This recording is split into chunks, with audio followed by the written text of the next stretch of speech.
Hyunwoo knew he was going to die. The warning lights on his control panel flashed red and the engine made a sound like grinding metal. His cargo ship shook hard, throwing him against his seat. Outside the window, stars spun in circles as the ship tumbled through space.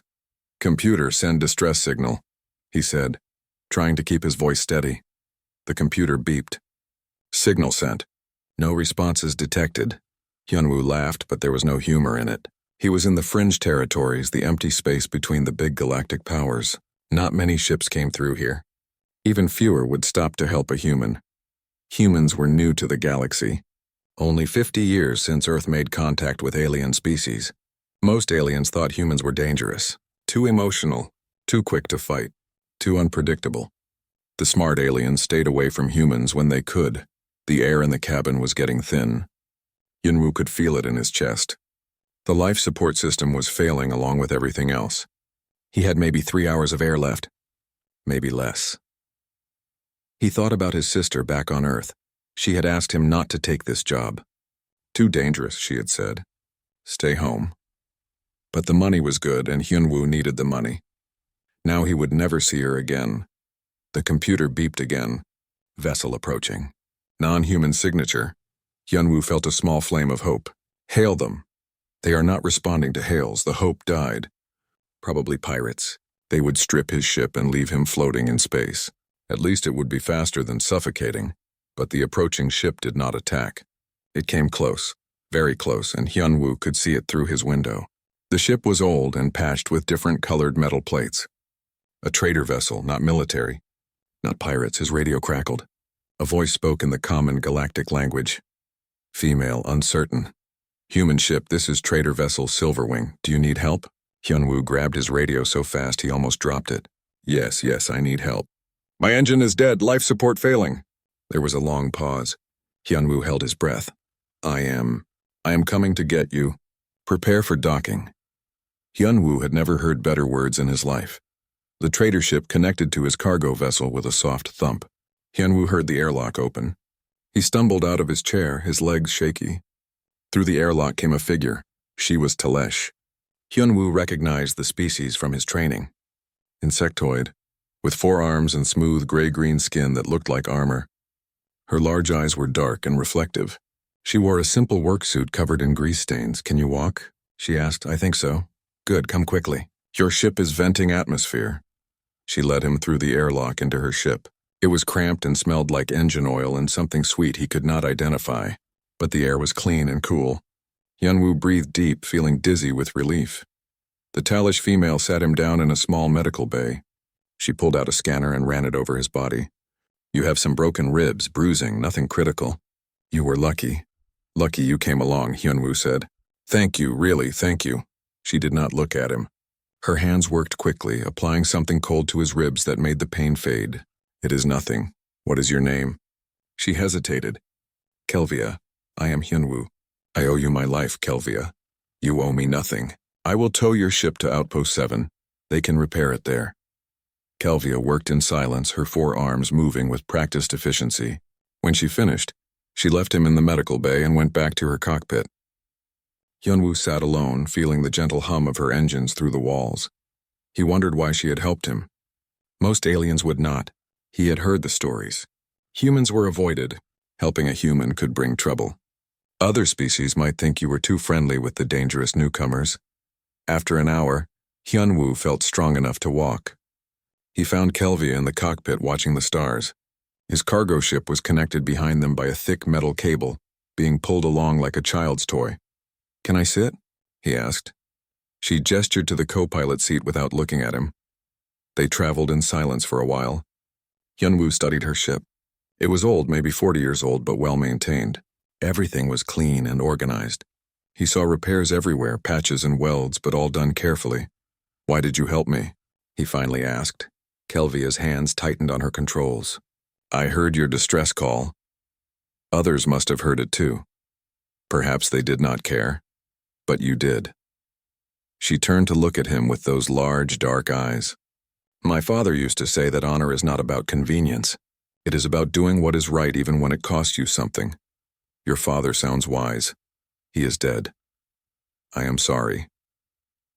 They fell into silence again, but it was more comfortable now. After a while, Kelvia spoke again.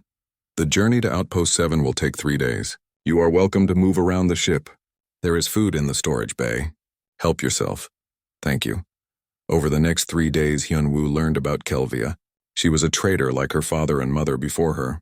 She carried small goods between outposts and colonies, making tiny profits on each trip. It was a hard life, she said, but it was honest work. Hyunwoo told her about Earth, about the blue oceans and green forests. Kelvia had never seen a world with so much water. Her home planet, Telesh Prime, was mostly desert with small seas. On the second day, Kelvia opened up more. She told him about the problems facing Telesh traders. A criminal group called the Reckon Cartel was taking over trade routes. They demanded money from traders, called it protection fees. If you did not pay, bad things happened. Ships disappeared, warehouses burned. Why does no one stop them? Hyunwoo asked. Kelvia made a sound like a bitter laugh. The Galactic Council says it is an internal matter. The big powers do not care about small traders. We are not important enough. That is wrong. That is the galaxy we live in. Hyunwoo felt anger rising in his chest. On Earth, people helped each other. Or at least they were supposed to. The idea of criminals running free while governments did nothing made his blood hot. Have the Frecken bothered you? He asked. Not yet. But they will. They always do. My family cannot pay their fees. When they come, we will lose everything. Maybe worse than everything. Hyunwoo looked at this alien woman who had saved his life when no one else would. She was in trouble and no one was helping her. Just like no one had been going to help him. I will not forget what you did for me, he said. Kelvia looked surprised. It was nothing. It was everything. You saved my life. On Earth, we believe in paying our debts. You owe me no debt. I disagree. On the third day, they reached Outpost 7. Kelvia helped him arrange repairs for his ship. When it was time to say goodbye, Hyunwoo took her hand.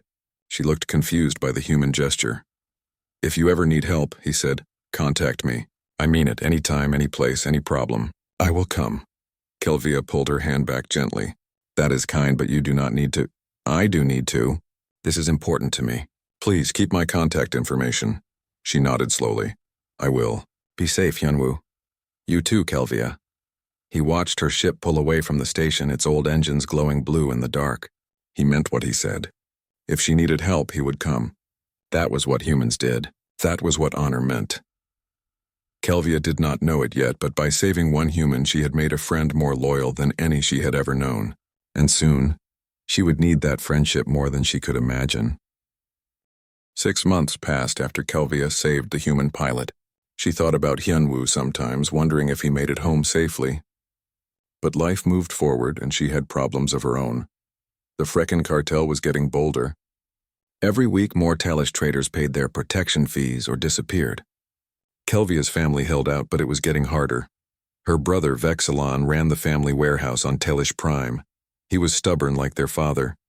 When the Frecken came to collect their fee, Vexilon refused. We are honest traders, he told them. We will not pay criminals. The Frecken enforcer, a huge creature with thick armor plates, laughed.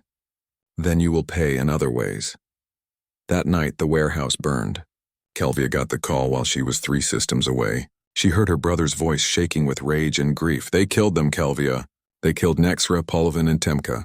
Just killed them and walked away laughing. The fire took everything else. Kelvia felt something break inside her chest. Nexra had been her cousin, barely 20 years old. Polvin was the old mechanic who taught her how to fix engines. Temka was 7 years old, Vexlon's daughter, her niece. 7 years old. What did the authorities say? She asked, already knowing the answer. They took a report, said they would investigate, but everyone knows they will not. The Reckon owned too many officials. We are on our own. Kelvia flew home as fast as her old ship could go. When she arrived at Talesh Prime, she saw the burned shell of what used to be the family business. Black ash covered everything. The smell of smoke still hung in the air. Her brother stood in the ruins, staring at nothing. I should have paid, he said quietly. I should have paid. No, Kelvia said firmly. You did the right thing. They are the ones who did wrong. The right thing got my daughter killed. Kelvia had no answer for that. She held her brother while he cried, and she felt hate growing in her heart like a poison flower. She tried everything. She filed reports with the local authorities, but they did nothing. She went to the Talish government, But they said their hands were tied. The Reckon were too powerful, had too many connections. She sent messages to the Galactic Council begging for help. She explained everything. The murders, the extortion, the fear that gripped every small trader in the sector. The Council sent back a standard message. Your complaint has been received and logged. This appears to be an internal matter for your local government. The Council cannot interfere in sovereign affairs. Kelvia wanted to scream. They were hiding behind rules while people died. But screaming would not help. She kept trying.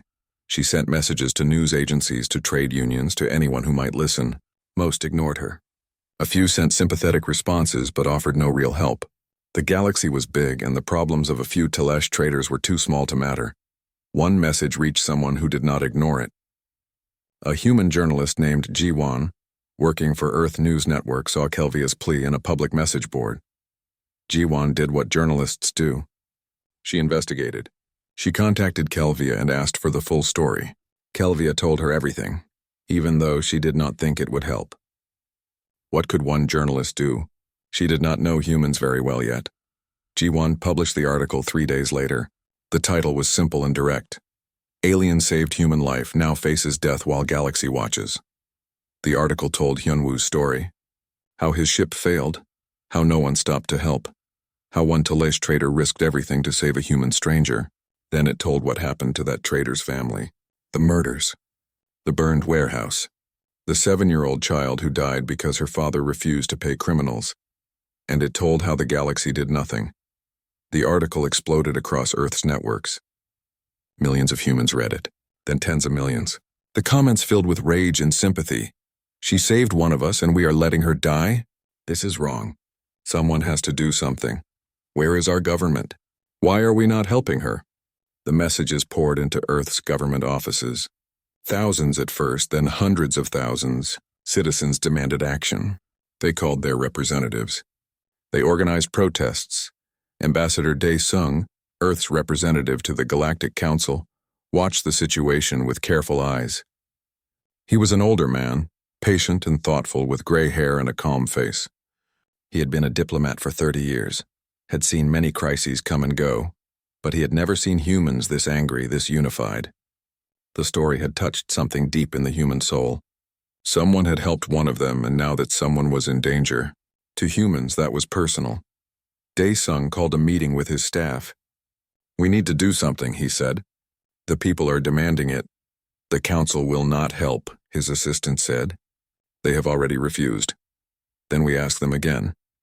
Dae Sung submitted a formal request to the Galactic Council for intervention in the Reckon situation. He presented evidence of crimes, explained the threat to interstellar trade, argued that the council had a duty to protect the innocent. The council's response came quickly. Request denied. This remains an internal matter. Earth is advised not to interfere in affairs beyond its jurisdiction. Dae Sung read the response and allowed himself a small, grim smile. He had expected this answer. Now he could move to the next step with full political support. He submitted a second request. This one was different. It was not asking for permission. It was informing the Council of Earth's intentions. Earth recognizes its moral obligation to protect Kelvia and her family. As she rendered aid to a human citizen in distress, Earth considers her under its protection. We are deploying forces to ensure her safety. The council chambers erupted in chaos. The representative from the Krell Empire, a species that had been in space for thousands of years, stood and pointed a clawed finger at Dae Sung. You have no authority, no jurisdiction. You cannot simply deploy military forces because of one incident. Dae Sung stood calmly. His voice was quiet but carried through the chamber. A human life was saved. A debt is owed. Earth pays its debts. This is madness. Another representative shouted. You will cause a war. We will prevent murders, Dae Sung corrected. If that requires force, we will use force. The council threatened sanctions, trade restrictions, diplomatic isolation. Dae Sung listened to all of it with the same calm expression. When they finished, he spoke again. You may impose whatever penalties you wish. But understand this. Earth will not abandon someone who helped us when no one else would. If that makes us strange in your galaxy, so be it. Back on Earth, the military was already moving. Admiral Tae Young received his orders and smiled. He was an old warrior, with scars on his face and stars on his uniform. He had fought in Earth's last civil war 20 years ago. Since then, humans had been peaceful, building their place in the galaxy. But humans never forgot how to fight. "Load the transports," he ordered. "We are going to Telesh Prime." His officers looked excited, eager. They had trained for years without ever seeing real combat. Now they had a mission that mattered. They were protecting someone who had helped one of their own. It felt right. The news spread across the galaxy. Most species thought it was impossible. Humans would not really fight over one alien traitor. They were just posturing, trying to look tough. The Frecken cartel thought the same thing. Warlord Krivex, leader of the Reckon, laughed when he heard the news. "Humans," he said to his lieutenants. "They are children playing with weapons. They have been in space for only 50 years. We have been fighting wars for centuries. If they want to learn their place, let them come." His lieutenants laughed with him. It was a good joke. The joke would not be funny for long. Kelvia received a message on her personal communicator. The ID said it was from Hyunwoo. She almost did not open it. What could he do? He was just one human pilot. But loneliness and desperation made her open it anyway. The message was short. "Help is coming. Earth has not forgotten. Stay safe." Kelvia stared at the message, not understanding. What did he mean? How could Earth help? She was about to reply when her scanner picked up new signals. Ships were entering the system. Lots of ships. Human ships. She recognized the design from her databases. Military vessels. Cruisers, destroyers, troop transports. An entire battle fleet appearing in Telesh space like ghosts made solid. The lead ship broadcast on all frequencies. "This is Admiral Tae-young of the United Nations Space Command. We are here to protect Kelvia and her family. Any hostile action against them will be met with force." Kelvia could not move. Could not breathe. They came. The humans really came. For her. One of the transport ships landed near the ruins of her family warehouse. Soldiers in powered armor marched out, setting up a perimeter. They moved with purpose and precision, like they had done this 1,000 times before. An officer approached her. His armor was painted with the flag of Earth, blue and green with white stars. "Are you Kelvia?" he asked in clear galactic common. She nodded, unable to speak. "My name is Colonel Dong-hyun. Earth has sent us to keep you safe. No one will hurt you or your family again." "Why?" Kelvia finally managed to ask. "Why would you do this?" Dong-hyun's face was serious behind his helmet visor. "Because you helped one of us when no one else would. That matters to humans. That matters to all of us." In orbit above, Admiral Tae-young's fleet positioned itself between Telesh Prime and the Reckon territories. The message was clear. You want to reach her, you go through us first. The Galactic Council called an emergency session. Representatives from 200 species crowded into the chamber, their voices rising in anger and confusion. The humans had crossed a line. They had deployed military forces without permission, without proper procedures, without following the rules that kept galactic civilization stable. Ambassador Dae-sung sat calmly in the human delegation seat, his hands folded on the desk in front of him. He had been called many things in the last 3 days. Warmonger, fool, criminal. He listened to all of it without changing expression. The Krell representative slammed his hand on his desk. "This is unacceptable. You have no authority to deploy forces in Telesh space. You violate every treaty, every law, every principle of galactic order." Dae-sung stood slowly. The chamber quieted, waiting for his response. "You are correct," he said simply. "We have violated your rules." The admission shocked them. They had expected denials, excuses, arguments about interpretation of law.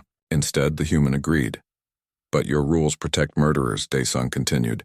"Your rules allow criminals to operate freely while you hide behind words like internal matter and jurisdiction. A woman saved a human life. She asked for help when criminals threatened her family. You did nothing. So we will do something. You risk war," another representative shouted. "We risk war to prevent murder. That seems like a fair trade. This is about one insignificant traitor. One life." Dae-sung's calm expression finally cracked. His eyes grew hard. "Every life is significant. Every person who asks for help deserves an answer. If you have forgotten that, then your civilization has lost something important." The Council threatened everything they could threaten. Economic sanctions, trade embargoes, diplomatic isolation. They would cut Earth off from galactic society. Daesung listened to all of it. Then he delivered Earth's response. Do what you must, but understand this. Earth will not abandon someone who helped us. Not for money, not for trade, not for your approval. We are going to stop the Frecken cartel. If you want to punish us for that, go ahead. We will accept the consequences. He sat down. The chamber dissolved into arguments and shouting. Daesung ignored it all. He had said what needed to be said. Now the military would do what needed to be done. On Telesh Prime, Kelvia stood in the command tent that Colonel Donghyun had set up near her warehouse ruins. The tent was full of human soldiers working at computers and communication equipment. Everything moved with organized efficiency. Donghyun spread a holographic map across a table. It showed Frecken territory, their bases, their supply routes, everything. We have been gathering intelligence for the past 72 hours, he explained. Officer Byung-ho, our intelligence specialist, has mapped their entire operation.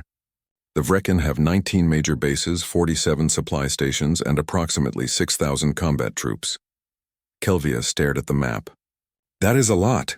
We have fought worse with less, Donghyun said with a slight smile. But we are not here to conquer them. We are here to dismantle their criminal operation and bring their leaders to justice. How? First, we give them a choice. Admiral Tae-young sent a message to Warlord Krivex. The message was broadcast on all frequencies, so everyone in the sector could hear it. This is Admiral Tae-young of Earth's Third Fleet. The Frecken cartel has committed murder and extortion. You have 48 hours to surrender your leadership for trial and withdraw all forces from Telesh territory. If you do not comply, we will come for you. The response came quickly. Krivex's face appeared on screens across the sector. He was huge and scarred with cruel eyes. Humans, he said, laughing. You are new to this galaxy. You know nothing of real war. We have fought for centuries. We have conquered worlds. What have you done? You have been in space for 50 years, playing with your little ships. Go home before you get hurt. His lieutenants laughed with him. The broadcast ended. Admiral Tae-young watched the message from his flagship bridge. He did not laugh. He did not get angry. He simply turned to his tactical officer. Mark the time. 48 hours. Yes, sir. The crew of the flagship understood. The Frecken thought this was a joke. They would learn otherwise. The 48 hours passed slowly. The galaxy watched, expecting the humans to back down. Most species thought the Frecken were right. Humans were too new, too inexperienced. This would be embarrassing for Earth. They were wrong. When the deadline expired, Admiral Tae-young gave the order. All ships begin assault operations. The Third Fleet moved like a precision machine. Human ships had been designed with lessons from centuries of warfare on Earth. They were fast, heavily armed, and coordinated by computer systems that processed information faster than any organic mind. The first target was a Frecken supply depot on an asteroid. The Frecken defenders expected a long battle, ships circling and trading shots for hours or days. That was how galactic warfare worked. Slow, careful, rule-bound. Humans fought differently. Commander Sung-min led a wing of bomber ships in a direct assault. His call sign was Reaper, and he had practiced this attack pattern 1,000 times in simulations. The bombers came in fast and low, using the asteroid's gravity and terrain to mask their approach. Reaper Wing, this is Reaper 1, Sung-min said calmly into his radio. Target lock confirmed. Release on my mark. 3, 2, 1, mark. The bombers released their missiles simultaneously. Precision-guided weapons struck the depot's power generators, ammunition storage, and communication arrays. The entire base went dark and silent in less than 30 seconds. Good hits, Sung-min reported. No casualties on our side. Moving to next target. The Frecken defenders never got a chance to fire back. By the time they realized they were under attack, it was over. Similar attacks happened across Frecken territory.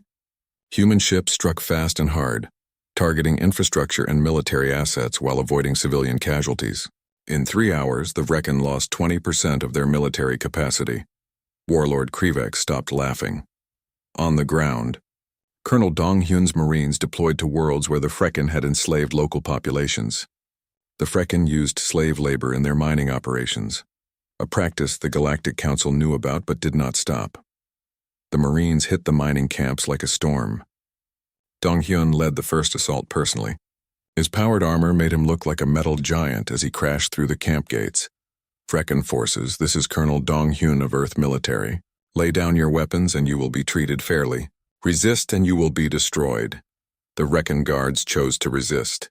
It was their last mistake. The firefight lasted 8 minutes. The Marines moved with trained precision, using cover and coordination.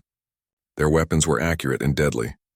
When it was over, the Frecken guards were either dead or surrendering. Dong-hyun opened the slave pens personally. Inside he found hundreds of aliens from a dozen species. They looked at him with fearful eyes, not understanding what was happening.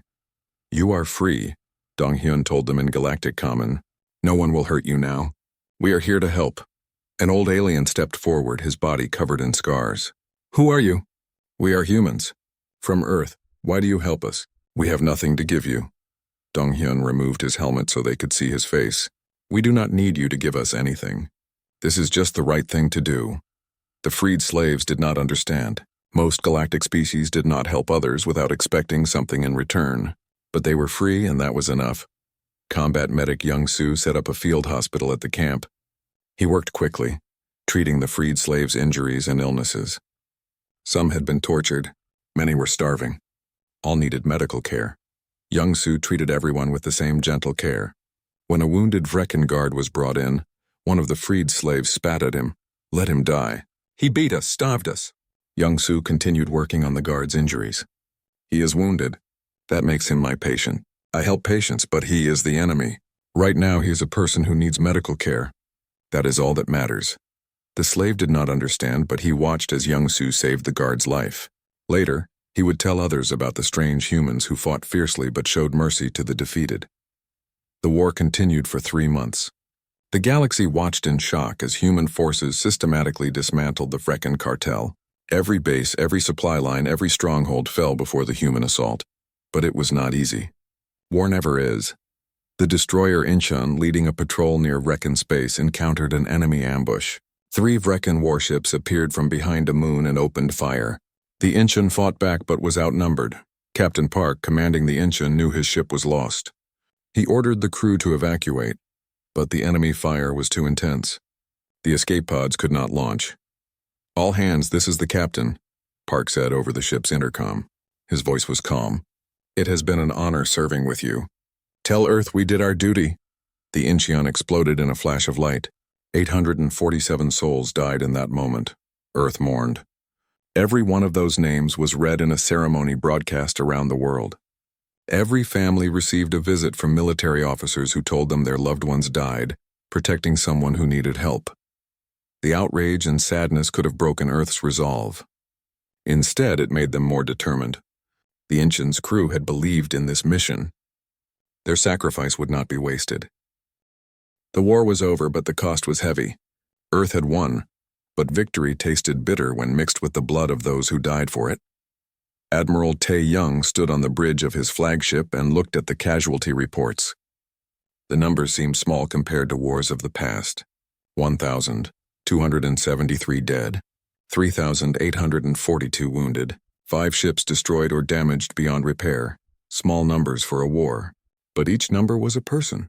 Someone's son or daughter, someone's parent or sibling, someone who had believed this fight was worth dying for. Tae-young thought about that often. Were they right? Was saving one alien traitor worth all this death? Then he remembered what his grandmother used to say. She had lived through Earth's last great war, had seen what happened when good people did nothing while evil spread. "The price of honor is always high," she had told him, "but the price of having no honor is higher." He understood now what she meant. The fleet began returning home, but not all of them. Some ships stayed to help rebuild what the war had destroyed. Human engineers worked alongside Telesh workers to repair damaged infrastructure. Medical teams treated wounded civilians from all species. Colonel Dong-hyun's Marines stayed to keep the peace. They patrolled the regions where the Frecken had operated, making sure no one tried to fill the power vacuum left by the cartel's destruction. Dong-hyun walked through the streets of a small Telesh city. His armor was gone now, replaced by a simple uniform. He wanted people to see him as a person, not a weapon. Local aliens watched him pass. Some looked grateful. Some looked uncertain. Many looked confused. They had never seen anything like what the humans did, fighting a war not for conquest or profit, but to protect someone who asked for help. A young Telesh child approached him. She held out a small flower, blue and delicate. "For the humans who died," she said in broken galactic common. Dong-hyun knelt down and accepted the flower carefully. "Thank you." "What is your name?" "Philara." "That is a beautiful name. The people we lost would be happy to know you remember them." The child ran back to her mother, who bowed her head to Dong-hyun in respect. Small moments like this made the war feel worth it. Kelvia had been assigned as the official liaison between the Telesh government and the human forces. She spent her days coordinating efforts, translating not just language but culture between two very different species. She learned quickly that humans were complicated. They could be gentle and violent, patient and impulsive, logical and deeply emotional all at the same time. They made decisions that seemed insane by galactic standards, then somehow made those decisions work. One day, she accompanied combat medic Young-soo to a hospital where wounded Vrekken prisoners were being treated. The Vrekken had killed humans, had murdered innocent people, had committed terrible crimes. Yet Young-soo treated them with the same care he gave to anyone else. A Vrekken prisoner, his arm in bandages, looked at Young-soo with confusion and anger. "Why do you help me? I tried to kill your people." Young-soo checked the prisoner's bandages, making sure they were clean and properly applied. "Because you are wounded now. You are not a soldier anymore. You are a patient. I do not understand humans. That is okay. You do not have to understand. Just heal." Kelvia watched this and asked Young-soo later why he did it. Why show mercy to the enemy? Young-soo thought about it for a moment. "My grandfather was a soldier in Earth's last war. He told me something I never forgot." He said the measure of a person is not how they treat their friends, but how they treat their defeated enemies.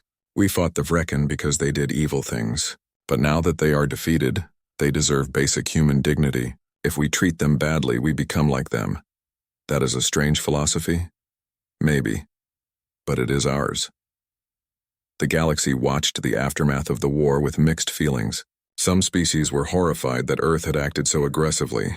Others were secretly glad someone finally stopped the Vrekken. Most were confused about what it all meant. Trade delegations started arriving from unexpected places. Small colonies that had suffered under pirate attacks, mining operations threatened by criminal gangs, refugee populations fleeing persecution. They all wanted the same thing: to talk to the humans. Ambassador Daesung met with them in private sessions. They asked careful questions. Would Earth help others the way they helped Kelvia? What were the terms? What payment did humans expect? Daesung's answer surprised them every time. "We do not have a program for this. We do not have terms and conditions. Every situation is different. But if someone helped a human and needs help in return, we will listen. That is all I can promise. You want nothing in return. We want a galaxy where helping someone does not lead to your death. That benefits everyone, including us." One delegation was from a species called the Mechs. Their colony had been raided by slavers 3 times in the past year. Their own government was too weak or too corrupt to help.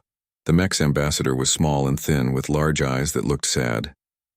"We heard what you did for the Telesh. We were hoping, but we have nothing to offer you. No resources, no strategic value, nothing you would want." Daesung looked at the small ambassador and saw desperation there. "Tell me about the attacks." The ambassador told him everything. The slavers came in the night, took the young and healthy, left the old and sick behind. The local authorities took bribes to look the other way. The Galactic Council said it was an internal matter. When the story finished, Daesung made a note in his tablet. "I will send your information to our military command. They will assess the situation. If they can help, they will." "Just like that?" "Just like that." The Mech's ambassador started crying. Daesung offered him a tissue and waited patiently for him to compose himself. "Why?" the ambassador finally asked. "Why would you help us?" "Because you asked. Because you need it. Because it is the right thing to do." News of these meetings spread across the galaxy. Some species dismissed it as human naivety. Others began to hope. Maybe the galaxy could be different. Maybe someone would finally stand up for the weak. Commander Seung-min, the fighter pilot who led the first attacks on the Vrekken, was giving an interview to Ji-won, the journalist who started everything. She wanted to know what it felt like to be part of such a historic moment. Seung-min thought about the question carefully. "Honestly, it felt like doing my job. We trained for years to protect people. Finally, we got to use that training for something that really mattered. But you were risking your life for aliens you never met. So, firefighters on Earth risk their lives for strangers every day. Doctors treat patients they do not know. Teachers educate other people's children. Helping strangers is not strange. It is what civilization means. G1 typed notes rapidly. The Galactic Council thinks humans are dangerous. We are dangerous. We are dangerous to bullies and criminals and anyone who thinks might makes right. If that scares the Council, maybe they should think about why. The interview was published across human networks and translated into Galactic Common. It became one of the most read articles of the year. Many species found Sungmin's words inspiring. Others found them threatening. Earth did not care which.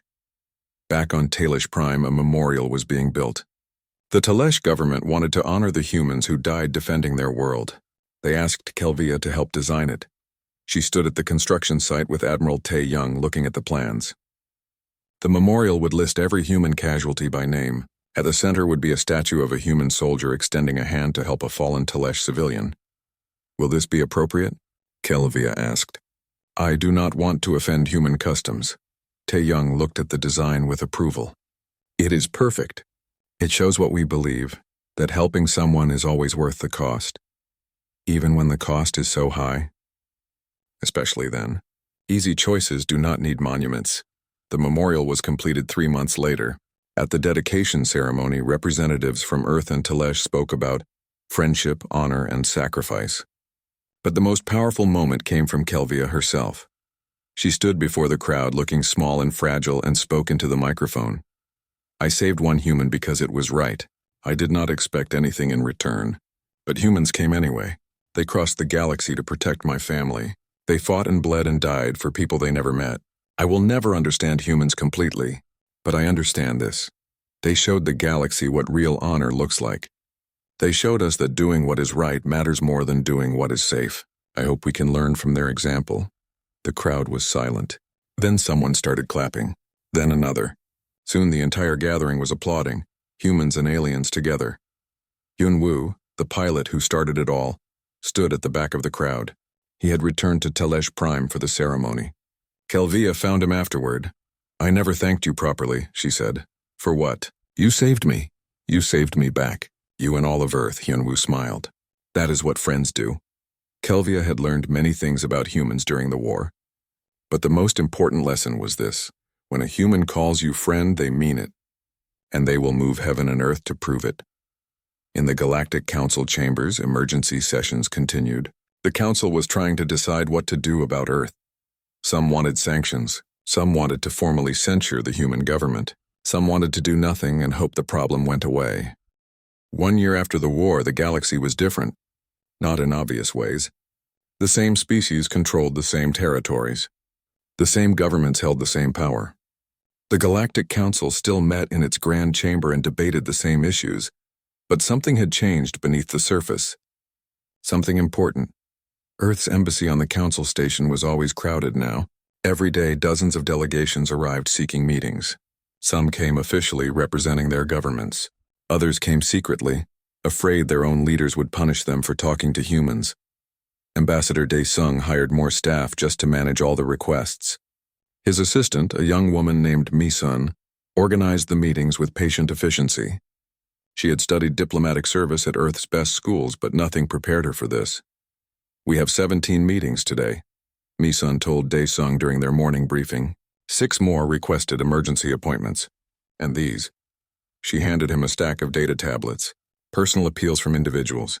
They are not official, but they are desperate. Dae-sung looked through them. A merchant whose ships were being hijacked. A colony facing famine while their government ignored them. A refugee family fleeing persecution. Each story was different, but they all ended the same way. Please help. You helped Kelvia. Can you help us? We cannot help everyone, Dae-sung said quietly. I know. But we have to try to help someone. That became Earth's unofficial policy. Help when you can, say no when you must. But always listen. Always care. The first official request came from a mining colony called New Sapa. Pirates had been raiding their shipments for months. The local authorities did nothing. The Galactic Council called it an internal matter. The colony's representative was an elderly alien named Kex who looked tired and scared. "We heard what you did for the Telesh," Kex said. "We pray that you might help us too. We can pay. Not much, but we can pay something." My son, now serving as Earth's coordinator for these requests, reviewed their case carefully.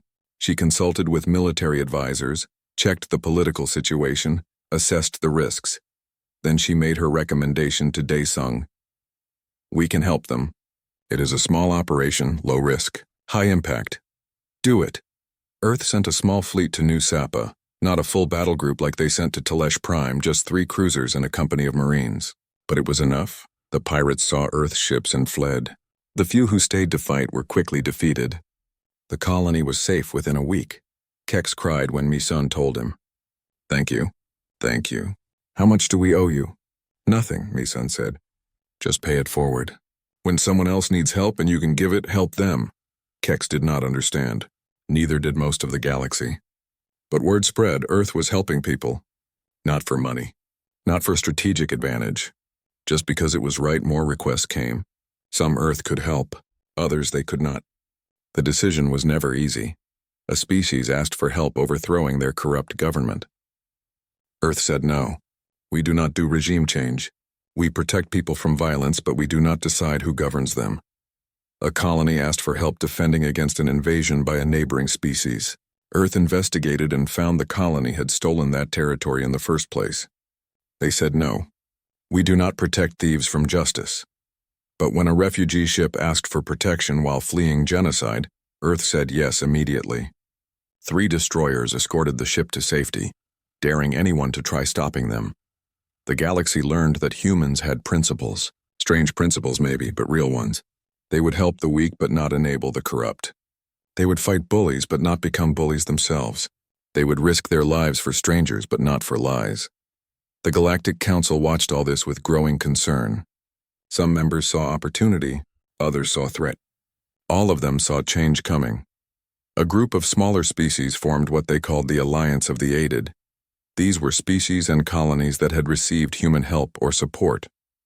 Individually, they were economically insignificant. Together, they represented a shift in galactic power. Kelvia was appointed as Talicia's representative to this new alliance. She found herself in the strange position of being famous. Everyone knew her story. The alien who saved a human and then Earth saved her. She gave speeches now. Traveled to different worlds. Told her story over and over. At first, she hated it. She was a traitor, not a politician. But she realized people needed to hear it. They needed to believe that good actions could be rewarded. One day, she was invited to speak at the Galactic Council itself. She stood before representatives of 200 species and told them the truth. "You call humans dangerous. You call them unpredictable. You are right. They are dangerous to criminals and oppressors. They are unpredictable to those who think power is the only thing that matters." She paused, looking around the chamber. "One human remembered a kindness, and Earth went to war for my people. What does it say about you that this seems strange? What kind of galaxy have we built where helping someone is considered radical?" The chamber was silent. "I used to think the Galactic Council represented civilization," Kelvia continued. "Now I think maybe civilization means something different. Maybe it means standing up when someone needs help. Maybe it means fighting for what is right even when it costs you something. The humans taught me that. Maybe they can teach you too." She sat down. Some representatives looked angry. Others looked thoughtful. A few even looked ashamed.